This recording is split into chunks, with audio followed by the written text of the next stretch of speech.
This is the LG 34UC79G-B. It's a bit of a long name, but basically it's a 21:9 1080p or 2560x1080 FreeSync 144Hz Ultrawide monitor. Now that is also a bit of a mouthful as well, but it's actually not too bad, so let's take a look. Starting off with the sort of aesthetic tour, obviously it is a 21:9 monitor, so it's actually pretty big for a 34-inch as well. As you can see next to me, it is fairly large. In terms of the stand, it's a sort of V shape, and you do have height adjust available to you as well as tilt.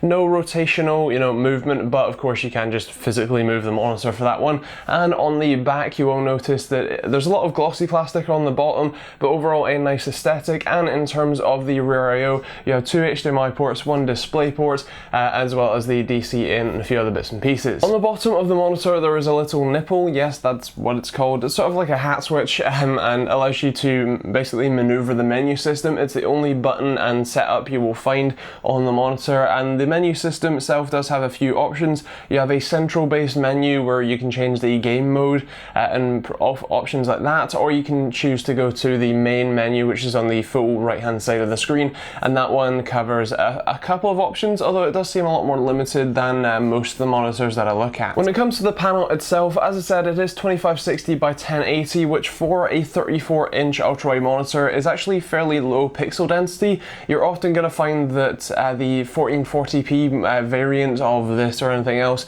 might be a little bit of a nicer experience for you, especially if you sit fairly close to the monitor, but especially with that 140Hz refresh rate, it is actually pretty nice and overall a very nice gaming experience as well, so it kind of trades itself off there. Being a FreeSync display, you will likely want to pair this with a Vega 56 or a Vega 64 if you can afford one of them, especially due to the mining craze, but overall it is still a very nice monitor to game on. I was playing PlayerUnknown's Battlegrounds with an RX 480 with FreeSync on, and it was a very enjoyable experience, and while it was sitting around 60 FPS even on medium settings, it was still a pretty good gaming experience. When it comes to the viewing angles, for me, I'm not as impressed with this, especially when you're looking at this side. You do have a bit of color shift going on, and you do have just a kind of polarization look when it comes to sort of sitting at this sort of angle. Now of course this is an ultrawide monitor, so you're expected to generally sit fairly straight on, and from that position it's perfectly fine. The colors look pretty nice, and depending on what mode you have it set in, there is certain sort of color shifts that go on, so do bear that in mind just as you're setting up the monitor. Also, the black equalizer does tend to do quite a lot of not damage, but a lot of difference to the monitor colors themselves. Looking from the top and bottom, you do have a lot more of a color difference, and that sort of polarization effect you can see with a lot of I guess cheaper TN monitors and stuff like that. This one isn't as bad as some of the worst I've seen, but it's certainly no IPS display, so just bear that one in mind. As I mentioned, gaming on the display was very nice. It's a very immersive experience, having it curved, sort of slightly wrapping around your face and being that wide as well. Of course, for general use, obviously there is a bit of an issue with just having a lot of white space on the side, as most websites aren't designed to cope with 21:9 content or even just filling it. But if you do have your own movie collection, then actually having that this monitor is actually really nice, because you're able to stretch your videos out to the full width and not have any black bars. You can view your 21:9 movies in their true form. So with that said, what do I think of the monitor? Well, it's a pretty nice experience. The 1080p aspect to it, the fact that it isn't the 1440p resolution, isn't as nice, and especially for this size of screen, the pixel density is a little bit low.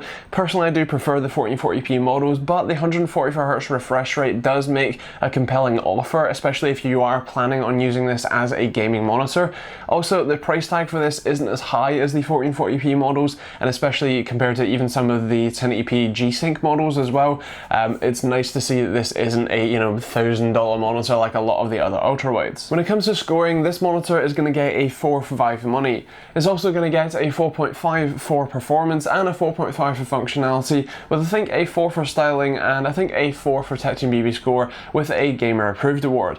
It is a very nice gaming monitor, and and especially for content consumption, it's not too bad either. But if you are planning on, having, the other benefits of ultrawides, like having a lot of space for content creation and stuff like that, I'd personally recommend going for the 1440p model instead. So now you've had a tour around the monitor, you've heard my experiences and my thoughts with it, and now it's your turn. What do you think of it in the comments down below? I'd love to hear from you. I love having a conversation with everyone in the comments, so feel free to leave anything you fancy down there. Otherwise, if you want to know any more about the monitor or pricing when and where you watch this, take a look at the link in the description down below.